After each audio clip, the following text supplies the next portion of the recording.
pessoal, tudo bem com vocês? Vamos trabalhar juntos em mais uma aula de língua portuguesa hoje? Eu sou a professora Pamela e que tal nos organizarmos para iniciar o trabalho de hoje? Então vou pedir para que vocês peguem lá o material necessário para a aula. E o que vai ser? Caderno, folhas para anotação, lápis, borracha e apontador, caneta e o dicionário, se você tiver aí disponível na sua casa. Na sequência, como vocês já acompanham as aulas, vocês vão anotar no caderno, nas folhas, a data e o número da nossa aula. Tranquilo? Um minutinho para você se organizar e eu já volto.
Material organizado, data anotada, número da aula também.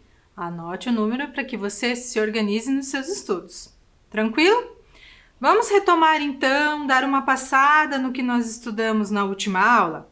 Então acompanhem aqui na tela com a professora. Na aula anterior nós estudamos, primeiro, conhecemos dois livros. O primeiro foi os 100 Menores Contos Brasileiros do Século, do qual a professora tirou alguns mini contos e fez a leitura com vocês no início da aula. E o segundo livro, do qual nós estudamos bastante um texto em específico, que foi um mini conto sobre mistério, sobre morte. Lembram? Que é o livro ali em preto e branco da Delma Maria Luquim. Nós também fizemos uma boa análise dos elementos do mini-conto e, inclusive, estudamos a lenda do Minotauro, que nos trazia a origem do conceito do labirinto. Vocês podem acompanhar ali o fio de Ariadne, trabalhamos sobre esse conceito também, que é como se fosse assim, uma expressão utilizada para a resolução de problemas difíceis. O rei do mar, ali o Poseidon, de acordo com a mitologia grega. Nós fizemos estudos ainda do mini-conto sobre os elementos da narrativa, enredo, personagem, tempo, espaço, uso da cor, do preto e branco, como vocês podem observar ali. Nós estudamos também sobre as escolhas composicionais da autora, como as palavras com a letra T e porquê da letra T. Nós fizemos uma análise também segundo as pistas do texto de qual era esse personagem, descobrimos que era um homem por meio da pista que a palavra temeroso nos dava, entre outras coisas, como por exemplo a origem do número 13 como número de azar e muitos outros elementos. O que eu posso dizer? Que a aula de hoje também vai seguir o mesmo andamento, pessoal. Nós vamos também trabalhar com elementos além da linguagem literária. Nós também vamos falar um pouco sobre arte visual e sobre um artista em específico e que tem tudo a ver com esse conceito do labirinto. Bom, vamos deixar um pouquinho das coisas para depois, para vocês não cansarem já no início? O que nós vamos fazer nesse momento, então? Retomar as obras que nós trabalhamos lá na aula passada. Então, vou mostrar para vocês novamente esses livros, começando pelos 100 Menores Mini Contos do Século, né? Que nós vimos que é uma obra organizada por Marcelino Freire, uma coletânea de mini contos de diversos autores. E o outro texto que nós trabalhamos faz parte do livro da Delma Maria Luquim e é o texto sobre mistério e morte, né? Que está aqui na página 18. Vou mostrar aqui no suporte para vocês. E que nós fizemos também uma impressão, além do livro, para que vocês possam também ter uma ideia de como é esse texto, já que a gente não pode tocá-lo aqui na videoaula. Certinho? Fizeram análise? Lembraram das obras? Então vamos lá. Analisem aqui com a professora o seguinte. Prestem atenção nas palavras menores, que está ali na capa do livro de Marcelino Freire, e outra partícula da palavra microscópio, a palavra micro. Micro, sublinhada ali na primeira palavra, microletrados, micro, menores, mini-conto. Tudo isso dá o sentido de quê, né? De um texto pequeno. Mas o que é o mini-conto, afinal, que nós estamos estudando desde a aula passada? Vamos acompanhar aqui na tela com a professora? Mini-conto é um conto, um número reduzido de caracteres, obedecendo critérios previamente estabelecidos, ou uma palavra sugerida, um gênero textual que pode, é uma forma criativa de divertir, emocionar, levar à reflexão, é a habilidade de, pequeno, contar uma história em poucas palavras, é uma narrativa literária produzida a partir de escrever. Professora, o que você fez aí? Eu não entendi nada. É porque essa é a parte de vocês aqui na aula. Então, de acordo com os conhecimentos que nós já estudamos e com essa introdução que a professora fez aqui, vocês vão organizar essas informações. O que é o mini-conto? Vou deixar aqui na tela alguns minutinhos e a gente já volta para fazer essa caracterização, combinado?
Então, pessoal, conseguiram aí organizar um pouquinho essas informações? Vamos caracterizar o que é o mini-conto? Acompanhem aqui.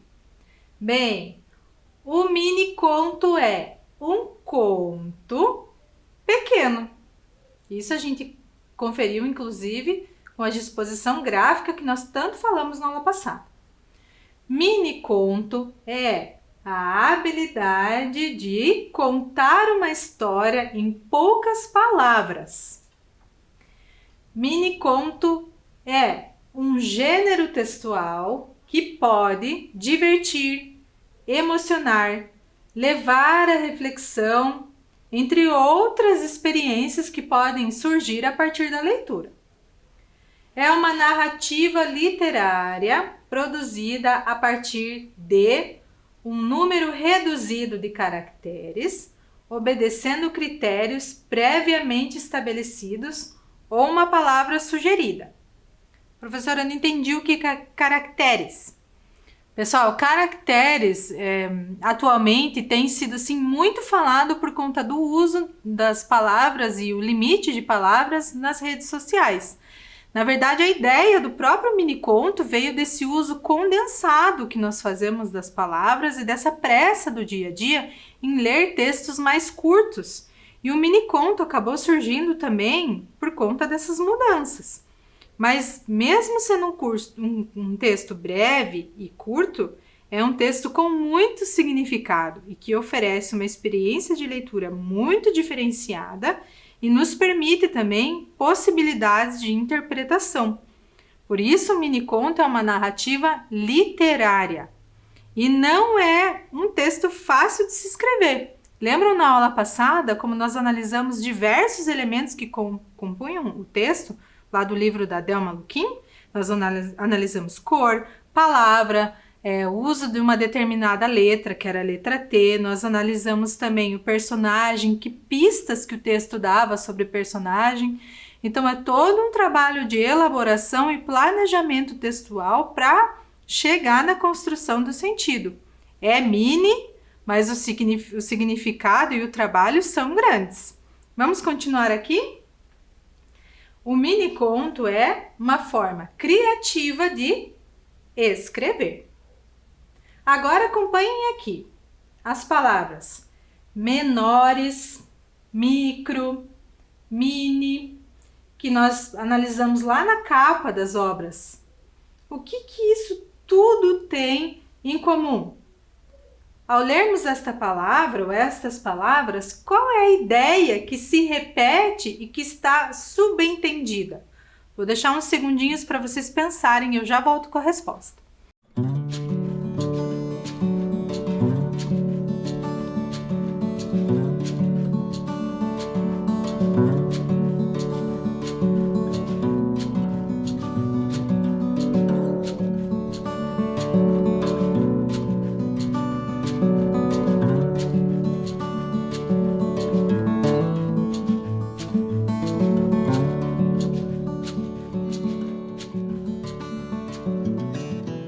Então, conseguiram pensar um pouco sobre o que essas palavras têm em comum? É a ideia de tamanho. Mini. Gostaram da brincadeira ali? Tamanho mini? Mas e por que a gente vai insistir então no mini? Mini é um falso prefixo na língua portuguesa. Prefixo é que vem antes lá da palavra, é a formação da palavra, a partícula inicial. E este elemento, que vem do latim, minimus, e exprime a ideia de pequeno ou menor do que o tamanho considerado padrão para um determinado objeto. Professora, mas a gente está falando de mini conto. Exatamente, mas é muito importante vocês saberem esses pequenos significados e essas origens das palavras, como elas se formam. A presença do prefixo mini, então, em mini conto, significa, adaptando para o conceito que nós acabamos de ler, que é um conto pequeno, menor, condensado, reduzido, tá? Mas ele é reduzido em tamanho, porém não em significado. Muito importante guardar essa informação. Por isso, nós estamos falando sobre mini contos. É um texto produzido a partir de poucas palavras ou de uma ideia ou mesmo de uma palavra em específico. Certo? Agora eu vou convidar vocês para fazer uma outra atividade. Vamos lá? 1. Leia e relacione cada exemplo com a respectiva regra. Então, o que nós vamos observar aqui, especificamente? O uso do hífen, que está aparecendo ali na tela para vocês no quadrinho amarelo no canto superior. Então, eu vou ler com vocês primeiro a regra e na segunda coluna ali os exemplos. Acompanhe. Com hífen, quando o segundo elemento inicia com I ou H. Então, vocês vão analisar lá o uso do mini. Sem hífen, dobra-se as consoantes R ou S. E sem hífen. E quais que são os exemplos? Mini biblioteca, mini dicionário, mini conto. 2. Mini helicóptero, mini história, mini impressora. E 3. Mini rosa, mini saia, mini série. Ah, e o minotauro, professora, da aula passada? Não, o minotauro não vai entrar aqui nos nossos exemplos, tá? O que nós vamos fazer agora é retomar algumas regras de uso da língua portuguesa, especificamente para esses casos, tudo bem? Uns instantes para vocês pensarem, completarem a atividade e eu já volto. Não esqueçam que é de relacionar.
Então, conseguiram pensar um pouquinho sobre essas regras? Perceberam que quando a gente contextualiza o uso de uma determinada palavra, fica um pouco mais tranquilo de entender as infinitas regras que tem a língua portuguesa? Vamos fazer juntos aqui a atividade? Então prestem atenção. Eu vou utilizar o mini, o prefixo mini, com hífen, quando o segundo elemento inicia com I ou H. Então, esse primeiro caso está relacionado com os exemplos mini helicóptero, mini história e mini impressora. Então, vejam lá que vocês conseguem identificar aqui a terminação do mini com I e o início da palavra helicóptero, que é o segundo termo, com H. Então, fica mini helicóptero com hífen. Mini história, com a mesma regra, e mini impressora também. Agora, o segundo caso, vou usar mini sem hífen, mas quando o segundo termo começa com R ou S, eu vou dobrar essas consoantes. O que é dobrar, professora? É colocar duas vezes. Então, vejam, mini rosa, mini saia, mini série. Tranquilo? E o último caso, sem hífen, mini biblioteca, mini dicionário, mini conto, que é o tema da nossa aula. Podemos prosseguir? Vamos retomar o texto que nós já havíamos trabalhado na aula passada. Primeiro, vou fazer uma releitura dele com vocês. Releitura no sentido de reler mesmo, tá bem? E depois a gente vai relacionar essa leitura e todos esses elementos que a gente já estudou com a linguagem da arte, tá? Da escultura, para ser mais específica. Tateou temeroso. Textura, temperatura, 3 tarântulas terríveis. Tensão total. Tinha terror. Tremeu, travou temporariamente. Túmulo 13. Terminou. Então, pessoal, lembraram de todo o estudo que nós fizemos na aula passada, da disposição gráfica do mini-conto na página, que lembrava o labirinto, e aí nós estudamos a lenda do Minotauro e de onde que surgiu o conceito. Nós trabalhamos inclusive com os significados dentro do mini-conto, trabalhamos com duas possíveis lendas que explicavam a origem do número 13 como número de azar e tudo mais, e agora nós vamos para mais uma informação importante aqui, que é relacionar esse texto com uma outra linguagem, que é a linguagem da arte, lá da escultura. Como que isso é possível? Prestem atenção aqui, então. Bem, a imagem que vocês estão vendo aí na tela de vocês, ela foi produzida lá no Instituto Inhotim, que fica no Brasil, especificamente na cidade de Brumadinho, no estado de Minas Gerais. E o artista que produziu essa obra foi o Hélio Oiticica, é um artista brasileiro também.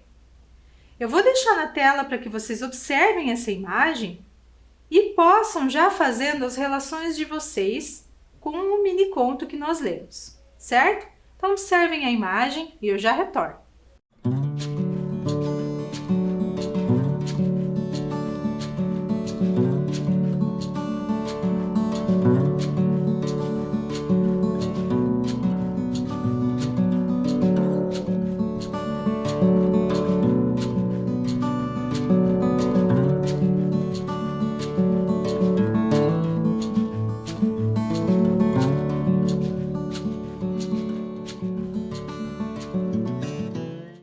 Então, pessoal, eu não sei para vocês, mas eu, pessoalmente, gosto muito de analisar obras, imagens, fotografias, escultura. E essa obra em específico, ela tem um apelo bem bacana para participação do espectador da obra de arte. Já vamos entender um pouco mais sobre isso. Então, primeiro eu quero que vocês observem aqui comigo a referência dessa obra. Porque não é só olhar a imagem, nós precisamos saber referenciar, nós precisamos saber o contexto, como que ela foi produzida e dar os devidos créditos ao artista. Então, convido vocês para analisarem isso aqui comigo. Então, esta obra, ela foi produzida por Hélio Oiticica. Nós temos o sobrenome dele ali por primeiro, porque essa é uma regra de referenciar obras no geral. E qual é o título da obra? O título é esse mesmo: Invenção da Cor, Penetrável Magic Square. Square vem de quadrado em inglês. Uso do hashtag número 5, Deluxe. E quando foi criada essa obra? 1977. E qual é o tipo da obra? É uma escultura. Materiais: paredes de cimento pintadas, teto de metal e vidro, estrutura de arame e pedras arredondadas.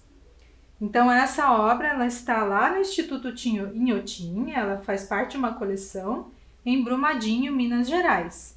É essa cidade mesmo onde houve aquele acidente com uma barragem e tudo mais. E quando eu estava fazendo a pesquisa para essa aula, até procurei, nossa, será que esse instituto também existe lá, né? E sim, ele existe, é como se fosse um museu aberto à visitação, e lá está não só essa escultura, mas outras também do Hélio Oiticica. Mas e quem que foi Hélio Oiticica, professora? Então vamos conhecer um pouquinho mais sobre esse artista? O Hélio Oiticica foi majoritariamente pintor, né? A maior parte da carreira dele foi voltada para a pintura. Ele nasceu no Rio de Janeiro, em 26 de julho de 37, e faleceu no Rio de Janeiro também, em 22 de março de 1980. Ele tinha perto de 40 e poucos anos. Ele foi pintor, escultor, artista plástico e performático. Ele é considerado um dos maiores artistas da história da arte brasileira. Sobre ser considerado um dos maiores artistas, um comentário bem importante é que o Hélio Oiticica ele se preocupava assim em como experimentar a cor. Então a ideia dele como artista era essa cor fora do espaço, fora do papel. E essa preocupação que ele tinha também com o espectador da obra. Como que a gente consegue transpor esse significado da cor, do desenho, para o exterior? Então essas eram as principais inspirações dele. Ele era realmente genial. Continuando. Criou o Parangolé. Não é a banda da música lá do verão, não. Parangolé já vou explicar o que é. Que ele chama de anti-arte por excelência, uma pintura viva e ambulante. E deu ao espectador da obra a oportunidade de interagir. Sobre essa última colocação, sobre a oportunidade de interagir, pensem, por exemplo, e aqui está a base da relação da linguagem da arte com a linguagem literária que nós estamos trabalhando, nós estamos também a todo tempo interagindo com o texto literário. Na última aula e hoje nós relemos o texto lá do livro da Delma, procurando construir significados a partir da linguagem. E na literatura esse papel é do leitor. Aqui no caso da proposta do Hélio Oiticica é a mesma coisa. Quando ele propõe uma instalação, uma experimentação com a cor, ele também está nos permitindo, agora como espectador da obra de arte, não como leitor, experimentar essa experiência estética, que também faz parte do campo da literatura. Complexo, né? Agora eu vou convidar vocês para observarem outra imagem aqui, do parangolé, que eu falei que ia explicar. O parangolé, então, ele vai ser a experimentação dessa cor que o artista sempre propôs. Mas, professora, o que eu estou vendo aí são roupas.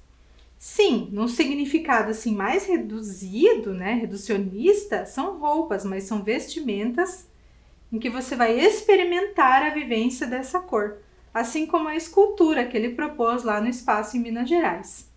Mas o que isso tudo tem a ver com o miniconto? Então acompanhem aqui também.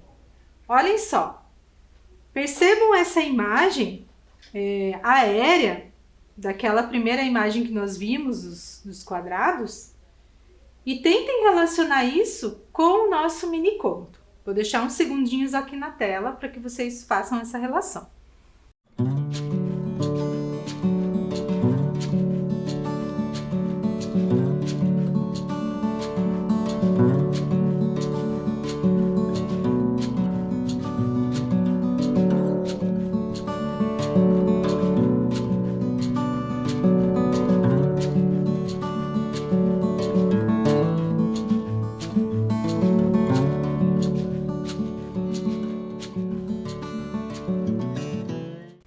E aí, estudantes, analisaram novamente essa obra de arte, mas agora sobre um outro ângulo? Vamos ler aqui as informações? Então, as referências, o artista eu já li com vocês, e agora nós temos o título, né, que é a mesma obra, mas é vista sobre um outro ângulo. A data de criação, 77, a escultura, os mesmos materiais e a localização. Vocês conseguiram perceber a importância do conceito de disposição gráfica? Como esse conceito é importante para analisar a escultura, a obra de arte e a obra de arte literária com o uso da linguagem? Então percebam que nós estamos falando de linguagens diferentes, mas de um mesmo campo, que é o estético, a linguagem da arte visual e a linguagem da literatura. Querem ver só? Então, vou deixar uns segundos para que vocês façam essa relação novamente, olhando agora e comparando a linguagem da arte, da escultura, com a linguagem literária.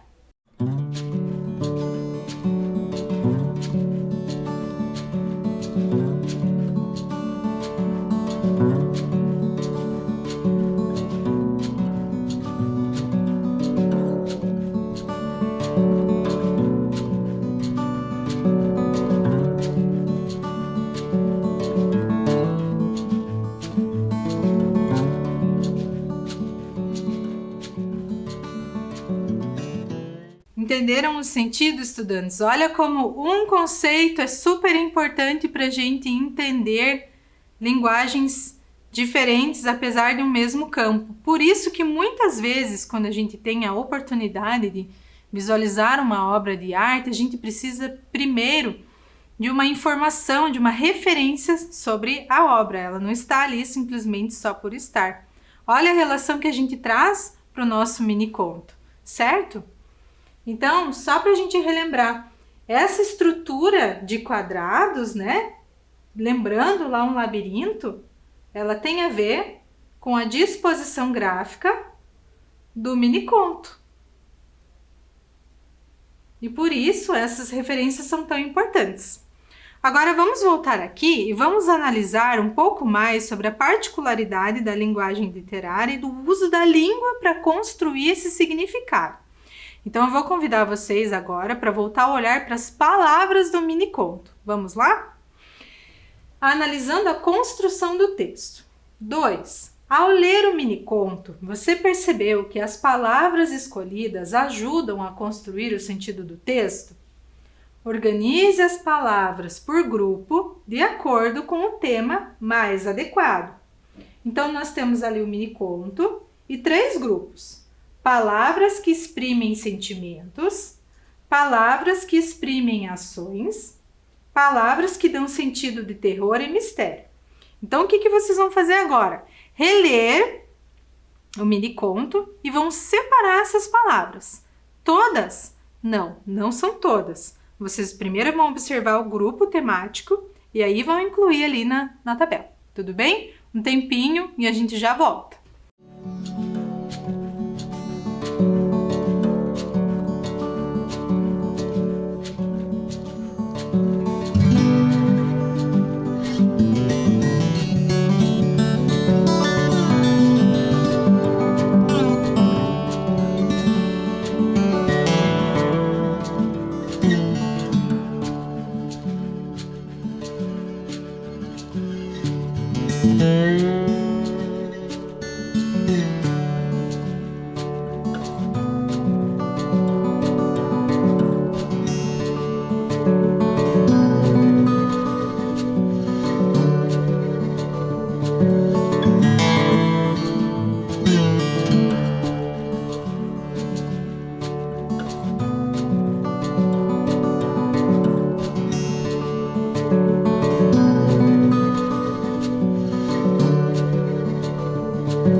Então, vamos retomar aqui. Nós tínhamos o quê? 3 grupos temáticos, que nós chamamos de grupos semânticos, e nós precisávamos fazer o quê? Organizar as palavras. Então, vamos lá. Primeiro grupo, palavras que exprimem sentimentos. Tensão, temeroso, e palavras que exprimem ações. Terminou, tremeu e travou. E na última coluna, palavras que dão sentido de terror e mistério. Túmulo, terror e tarântulas. Conseguiram compreender agora, com a resposta da questão, que talvez a atividade fosse mais fácil do que vocês imaginaram antes da resposta? Então é isso, pessoal. A importância dessa atividade para análise da construção do texto no mini-conto é justamente identificar por que é que elas foram empregadas ali, justamente para dar esse sentido. Então podem ter certeza que quando o autor, a autora pensou e criou o conto, essas palavras não foram retiradas assim da tabelinha, mas elas foram pensadas para dar esse sentido. E aqui nós estamos fazendo a tarefa de identificar de que forma elas operam isso dentro do mini-conto. Certo? Agora, tem uma atividade muito importante que a gente precisa fazer, que é analisar, sabem o quê? A pontuação dentro do mini-conto. Ah, agora vocês estão percebendo a importância de compreender algumas regras da língua portuguesa para a composição de um texto literário? Então vamos lá, convido vocês agora para analisar a pontuação e como que essa pontuação está fazendo sentido dentro desse texto. Vejam lá. Pontuação. 3. Quais sinais de pontuação aparecem no mini-conto? E 4. Qual sinal de pontuação é usado mais de uma vez? Então, eu vou deixar um tempinho aqui para que vocês releiam e identifiquem essa pontuação, certo? Já voltamos.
Então, pessoal, conseguiram identificar? São apenas 2 sinais de pontuação nesse caso. Então, no mini-conto, voltando lá à atividade 3, quais sinais de pontuação aparecem no mini-conto? Sinalizando aqui para vocês. O ponto final e reticências. Com a ressalva de que depois da palavra tremeu e terríveis, estão sendo usados os 2 juntos, reticências e ponto final. Por isso tem 4 pontos ali. Nós já vamos descobrir por quê. E o 4, qual sinal de pontuação é usado mais de uma vez? Acabei respondendo para vocês também, né? As reticências. Agora, vamos estudar o seguinte. Atividade 5. As reticências são utilizadas para expressar qual sentido? Que efeito isso causa no leitor? Então, utilizem essa informação que eu acabei de dar para vocês sobre o uso concomitante junto das reticências com o ponto final. Aproveitem essa informação para refletir sobre a resposta dessa questão e nós já voltamos para discutir qual é o sentido que isso está dando no texto. Combinado?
Então, estudantes, por que é que a gente utiliza essas reticências, né? O que elas querem expressar ao serem empregadas no texto?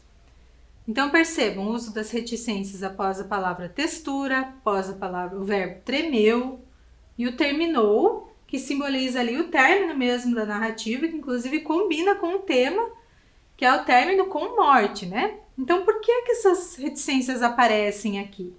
Elas foram empregadas, né, ali, as reticências têm como função apresentar que houve suspensão da fala. Por essa característica, abrem uma brecha para a imaginação do leitor, que infere possibilidades de leitura a partir da pontuação. O que é inferir essas possibilidades de leitura, gente? Quando o autor emprega as reticências, abre ali um espaço para que a gente fique imaginando. Textura, temperatura, tremeu. Então, é um espaço que o leitor usa para imaginar como que se deu essa narrativa. Por isso, a importância do uso das reticências aqui, para dar mais ainda esse sentido de mistério. Vamos ver a próxima atividade? Quais palavras presentes no mini conto dão ideia de ação? Então, isso nós já estudamos anteriormente. São os verbos. Palavras que expressam ações. Exemplos: terminou, travou, tinha, tateou, certo? Então, todas estão inclusive conjugadas no passado, dando essa ideia de que a narrativa já terminou, já finalizou. Então, observem que não é apenas a conjugação dos verbos, mas o emprego do ponto final no lugar certo, o emprego das reticências durante o texto, durante a narrativa, para que a gente imagine justamente essas situações, certo? E agora, pessoal, vamos analisar aqui juntos mais algumas particularidades. Vejam só. Vamos falar um pouquinho sobre os tempos verbais. Bom, quais são os tempos verbais que a gente tem na língua portuguesa? Aqui no mini conto a gente trabalhou especificamente sobre passado, né? Porque essa narrativa já aconteceu. Mas nós temos 3 na língua portuguesa. O passado, quando a ação já ocorreu antes da fala ou na narrativa. O presente, que é quando a ação está ocorrendo. E o futuro, que é quando a ação ocorrerá após a fala. Vou deixar uns segundinhos na tela para que vocês possam anotar essas informações, ok?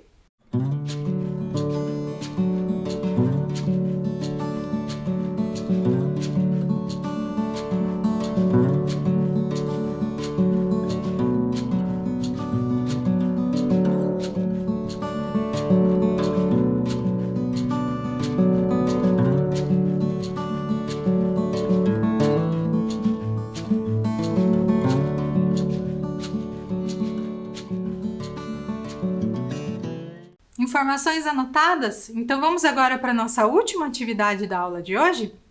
Atividade número 7. Vamos reescrever o mini-conto considerando o tempo presente? Modifique apenas os verbos. Então o que vocês vão fazer aqui? Vocês vão imaginar que essa ação está ocorrendo no presente, no agora, e vão reescrever o mini-conto adequando os verbos, certo? Vou deixar na tela um tempinho e nós já voltamos com a correção.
Vamos ver como ficou então?